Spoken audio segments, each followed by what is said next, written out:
Bismillahirrahmanirrahim. Assalamualaikum warahmatullahi wabarakatuh. Bagaimana kabar kalian teman-teman semua? Dan para pelanggan pisang keju berkas 99, saya ucapkan terima kasih yang sudah berlangganan. Teman-teman, pada saat kali ini saya ingin melanjutkan lagi, yaitu part yang ketiga di membangun usaha pisang keju. Berdasarkan pengalaman yang yang saya jalani, yaitu di pisang keju berkas 99. Teman-teman, part yang ketiga ini bukan cukup lagi, sangat amat penting bagaimana cara kita mengelola ini. Setelah part yang pertama yaitu kita mengenal usaha kita, part yang kedua yaitu bagaimana kita melakukan riset, ya. Satu kata yang cukup penting, ya, yang harus kita lakukan seperti itu. Yang ketiga, teman-teman, yang tidak kalah penting dengan kedua hal yang lainnya, itu saya sebut dengan permodalan. Dari mana teman-teman bisa mendapatkan permodalan untuk usaha pisang keju yang akan kita mulai, gitu, seperti itu. Berdasarkan pengalaman ini, saya akan tuliskan kepada mungkin teman-teman yang belum terjun dan masih berpikir. Mungkin saya kasih gambaran bagaimana caranya mengelola permodalan agar mungkin ketika akan terjun bisa termanage dengan baik, seperti itu, teman-teman. Baik, langsung saja teman-teman, untuk mempersingkat waktu. Permodalan. Kita akan buat mappingnya mulai dari pertama apa? Yang pertama yaitu sumber, teman-teman. Oke. Sumber permodalan. Permodalan. Oke, mapping yang kedua di sini adalah budgeting, teman-teman. Oke, budgeting,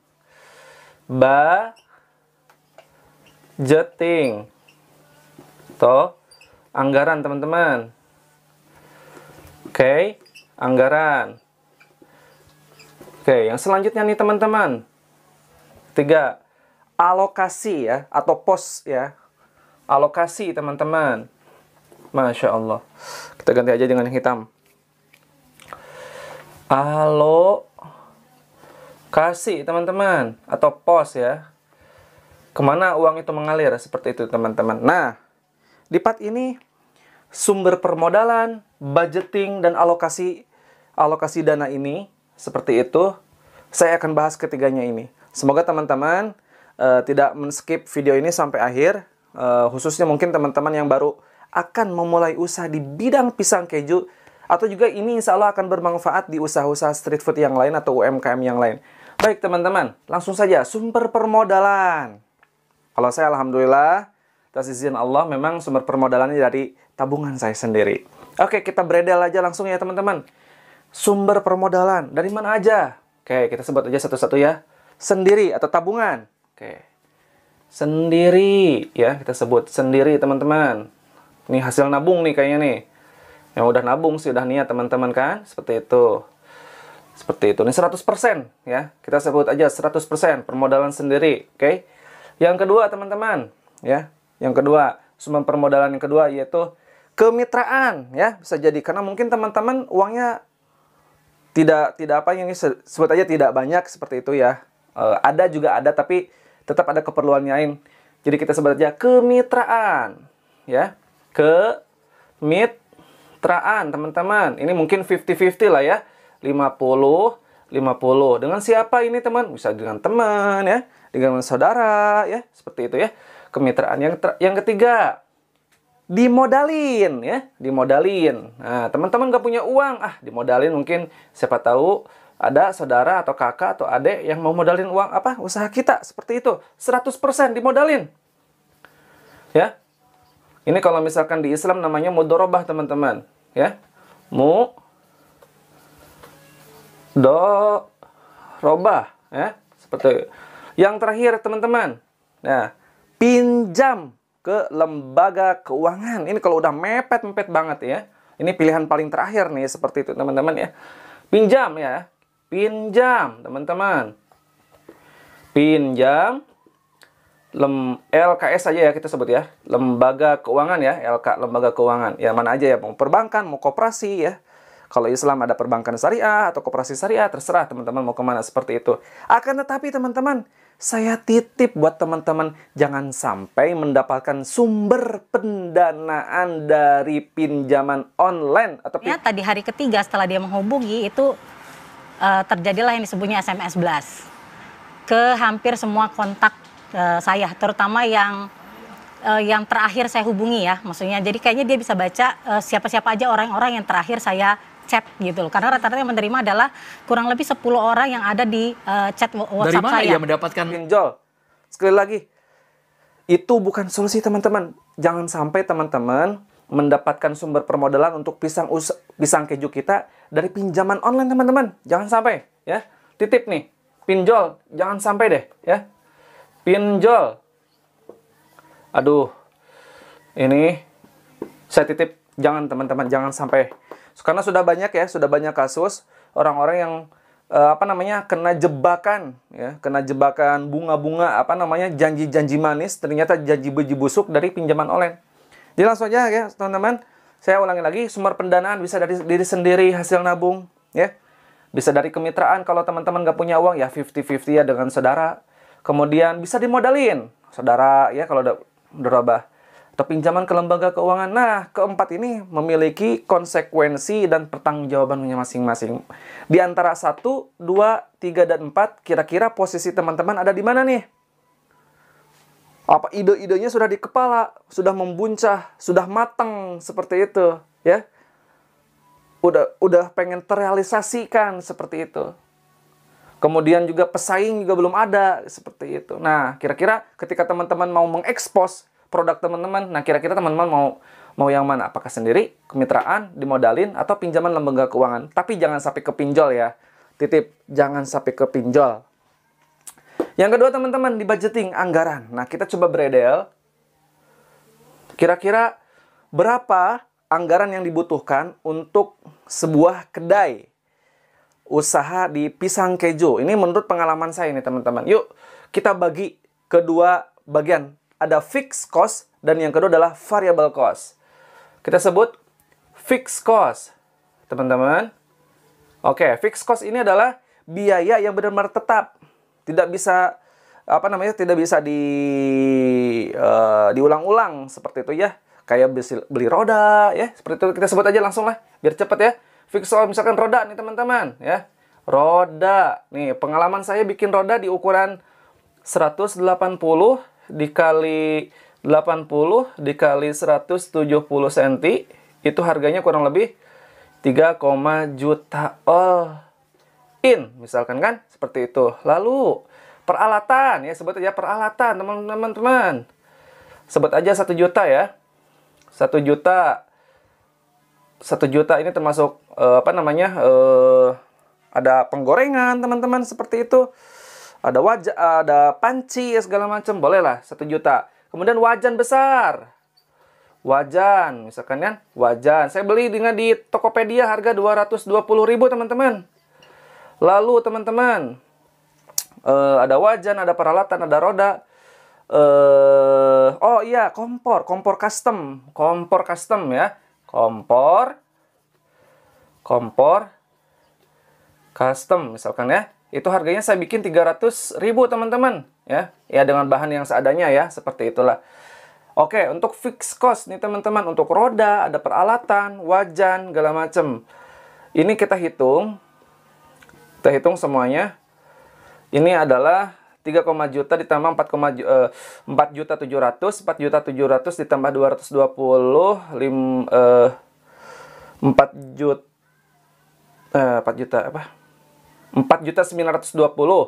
4.920. Anggap aja ini sama lain-lain ya lah, lain-lain gitu. Lain-lain kurang lebih 6 lah. 6 kita taruh aja 6,5 juta totalnya nih. Total nih teman-teman. Ini fixed cost ini teman-teman 6,5 juta ya kurang lebih. Oke, ini fixed cost. Kemudian variabel teman-teman. Nih variabel. Ya, variabel itu seperti kayak cetak dus ya. Cetak dus teman-teman ya. Cetak dus ya. kemudian terigu dan segala macam, nyetok terigu, nyetok nyetok terigu gitu ya. Terigu, kemudian coklat gitu ya. Coklat, keju. Taruh aja kita punya uang 2 juta ya, 2 juta. Oke. 2 juta, teman-teman. Oke. Total. Nah, sehingga ini sama ini, teman-teman. Nah, fixed cost-nya kurang lebih 6,5 juta dan variable cost-nya kurang lebih 2 juta yang bisa diputar terus-terusan seperti itu ya, teman-teman.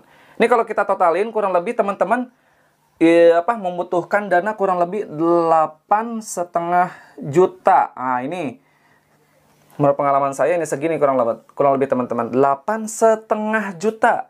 Sudah termasuk variable cost ya, sudah termasuk fixed cost, teman-teman. Ya. Ini kalau misalkan uang berputar ya di sini ya variable cost-nya ya, teman-teman. Beli terigu, coklat, dan termasuk juga pisangnya ya, teman-teman, ya. Beli pisangnya, pisang. Masuk ke sini yang 2 juta. Ini anggarannya seperti itu.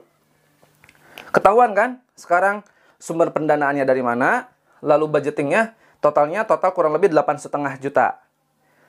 Lalu teman-teman, alokasi. Oke. Sumber permodalannya sudah diketahui. Oh, katanya dari sendiri, misalkan dari tabung. Budgetingnya kurang lebih 8,5 juta. Nah, kita ngobrolin tentang alokasi, teman-teman. Ngobrolin tentang alokasi.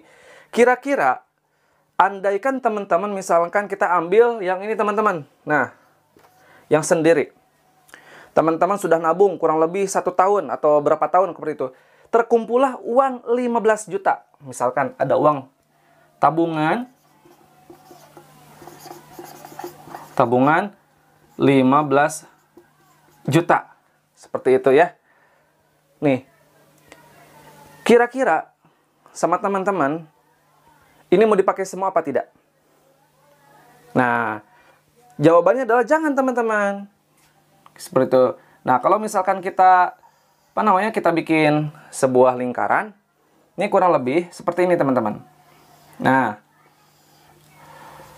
ini 30%, ini 70%, ini untuk dipakai buat modal, dan ini adalah buat reserve money atau dana cadangan, teman-teman. Dana cadangan. Dana cadangan karena kenapa, teman-teman? Kita nggak tahu di bulan pertama sampai bulan ketiga itu apakah usaha kita tuh bakalan naik pertama kali setelah kita launching atau malah jeblok. Andaikah kalau misalkan di sini kita launching ya. Launching. Kalau misalkan setelah kita launching kita bisa langsung melesat sampai penjualan yang bagus, sebut aja kalau itu mah bonus ya. Udah sebut aja bonus aja pokoknya mah. Bonus lah dari Allah ya, dari Tuhan kita. Tapi sebenarnya kita harus berpikir yang paling pahit sekalipun ya. Jadi kita harus berpikir andai usaha kita itu tidak semanis yang kita bayangkan, sesuai dengan ekspektasi kita, sehingga kita sudah mencadangkan uang 30%, misalkan 15 juta, ini kita masih punya uang sekitar 6 juta, teman-teman. Nih, bisa dipakai buat kebutuhan sehari-hari, ya. Kebutuhan sehari-hari. Ya, kalau misalkan jeblok seperti ini, masa iya? Kalau misalkan di hari pertama jeblok, masa iya kita pakai uang modal? Misalkan kita punya 15 juta ya, 15 juta. Ini kan anggaran yang saya bikin nih. Kalau saya rodanya roda seadanya. Kalau teman-teman mungkin rodanya pengen yang lebih bagus, harganya yang 6 juta atau 7 juta bisa aja kan.